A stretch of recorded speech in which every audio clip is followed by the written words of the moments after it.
Olá, galera, aqui é o professor de Edson na Potência, estou de volta. Banca UPE, de olho no SSA 2, de olho do concurso da Polícia Militar do Estado de Pernambuco. O professor de Edson na Potência está aqui para bater um papo com vocês sobre o segundo reinado. Olha que legal, a gente fez aqui uma cronologia interessante. Eu falei do período joanino, da Revolução Pernambucana. Eu falei do primeiro reinado da Confederação do Equador. E agora eu apareço aqui para falar para vocês da Revolução Pernambucana.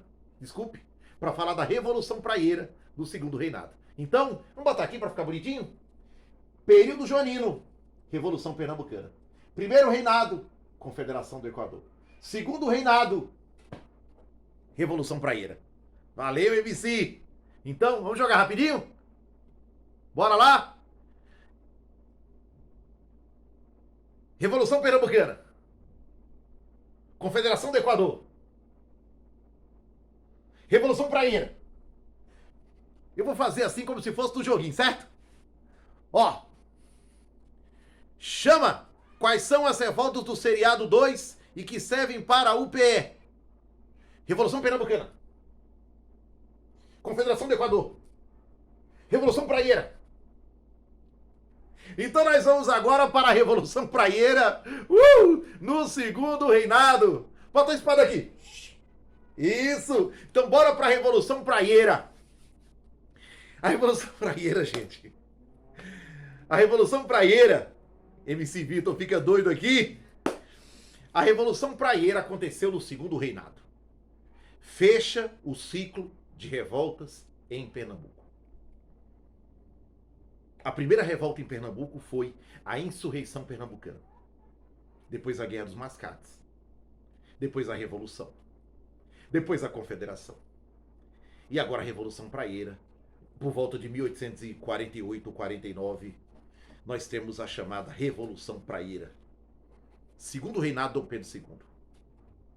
Para entender a Revolução Praieira, eu tenho que entender o segundo reinado. Dom Pedro II assume o poder. E eu vou deixar as dicas preciosas para vocês estudarem, analisarem. Logo, logo eu vou estar disponibilizando material em PDF para vocês, lindo e espetacular. Tá? Tanto para Pernambuco quanto para o seriado 1, seriado 2, enfim. Professor de Edson, inovando com a Sirene Studios. Então, quando eu pego a Revolução Praieira, eu tenho que entender que eu estou no segundo reinado. Eu tenho que entender que eu estou no governo de Dom Pedro II. Bota Dom Pedro II aqui, gente. Bota Dom Pedro II aqui. Bota ele novo. Bota ele aqui com 14 anos e 6 meses.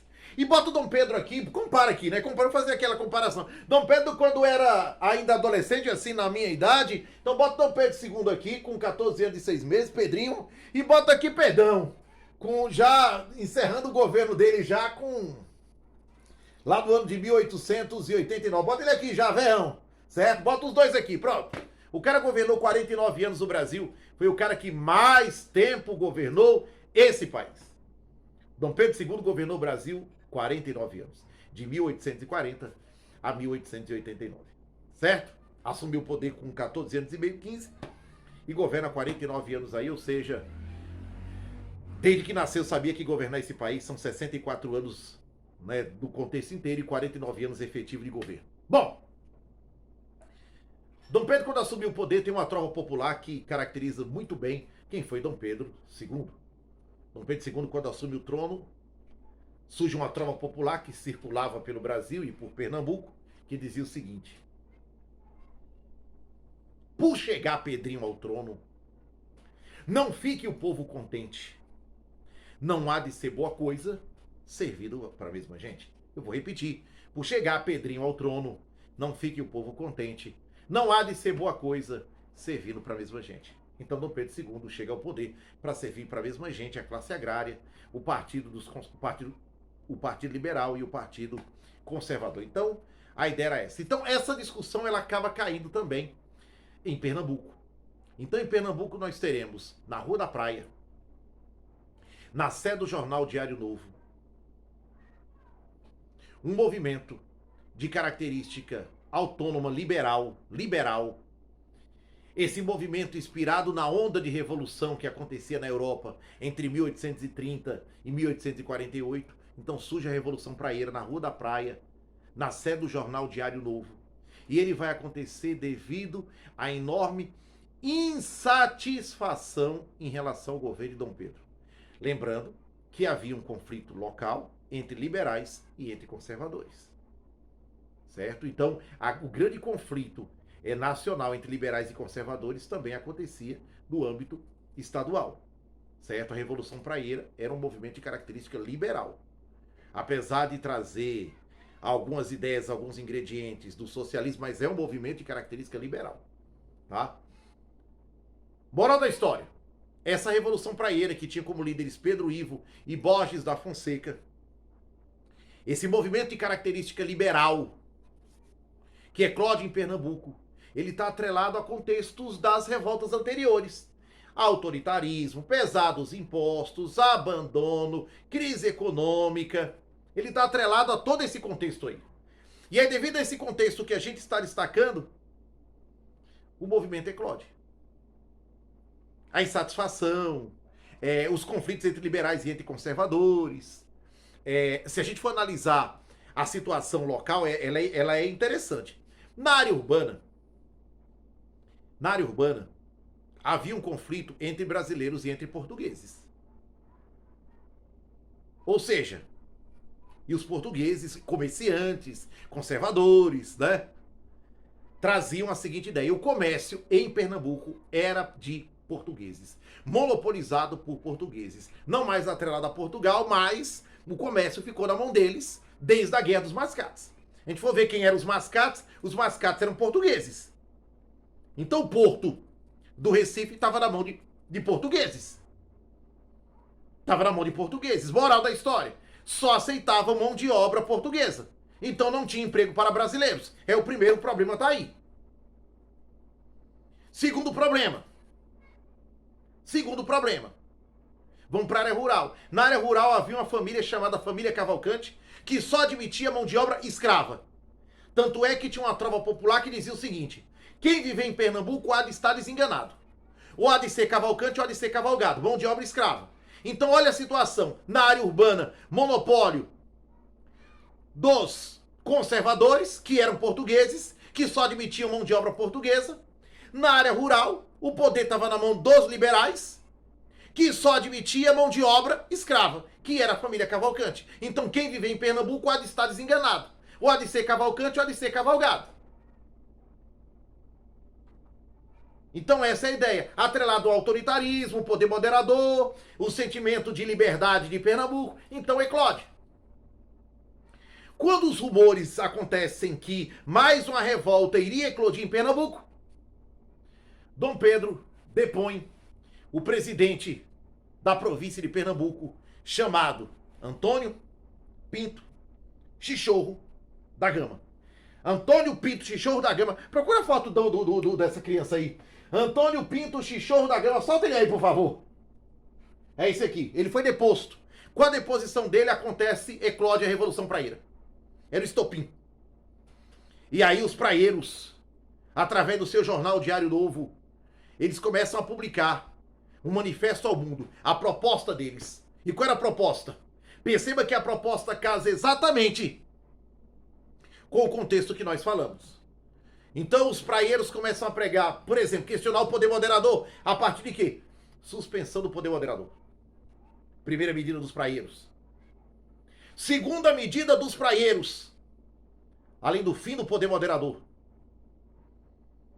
a outra medida deles, além do fim do moderador, era voto livre universal. Como era o voto? Censitário. O que mais que eles pregavam? Emprego a varejo para brasileiros. Emprego a varejo para brasileiros. Os mais radicais queriam a república. Sistema republicano.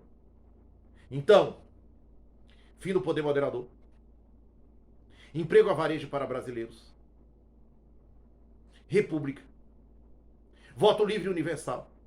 Liberdade de imprensa. Fim da censura. Eram os projetos principais. Movimento de tendência liberal. Movimento que acontece na cidade. Movimento que traz um contexto urbano foi um movimento facilmente reprimido. O governo consegue sufocar a Revolução Praieira. O último movimento, fechando o ciclo de revoltas em Pernambuco. A insurreição pernambucana eclode por volta de 1645. A Revolução Praieira acontece por volta de 1850. 1850. 2 séculos de revolta. Você pega esses principais pontos. Então, professor, o que eu tenho que entender da Revolução Praieira?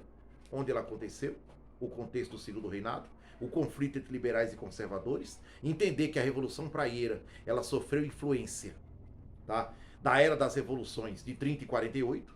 Eu tenho que entender o contexto local, urbano e rural, a proposta dos praieiros e o movimento é sufocado. Essa é a ficha técnica da Revolução Praieira, na Rua da Praia, na sede do jornal Diário Novo. Quando eu fecho isso, eu fecho o ciclo em Pernambuco. E aí eu peço para vocês olharem, independente da banca, caia na questão da economia do Segundo Reinado. Sudeste, café, escravidão, surto de urbanização. Café, escravidão, surto da urbanização. Mas isso é coisa que eu vou trazer em outro momento para vocês. A ideia hoje era fechar o ciclo das revoltas em Pernambuco, então eu fecho com vocês a Revolução Pernambucana. Esse foi o professor de Edson. Fazer só uma coisinha. MC, solta aqui atrás a bandeira de Pernambuco. Bota a bandeira de Pernambuco, eu vou até sair. Botou a bandeira de Pernambuco? Bota o hino de Pernambuco aí, MC. E eu vou terminar de forma diferente. Solta o hino de Pernambuco, MC. Solta o hino de Pernambuco e eu me despeço de vocês com o hino de Pernambuco. Salve a terra dos altos coqueiros, tá? Nova Roma de bravos guerreiros. Solta, MC. Beijo. Foi professor de Edson. Olha, salva. Salva não. Bota lá, cara. Se inscreve, compartilha e comenta para que a gente ganhe mais visualização e a gente se sinta motivado para produzir mais conteúdo que gere conteúdo e gere aprovação. Solta o hino, bota a bandeira e até a próxima, filho. Valeu.